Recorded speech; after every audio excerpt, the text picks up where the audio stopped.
Hi friends, నేను మీ MN మూర్తి కొత్తగూడెం.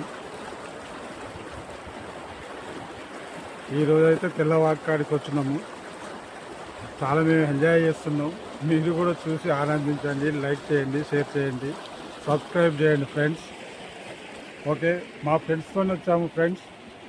చాలా బాగుంది లొకేషన్ అయితే, ఎంజాయ్.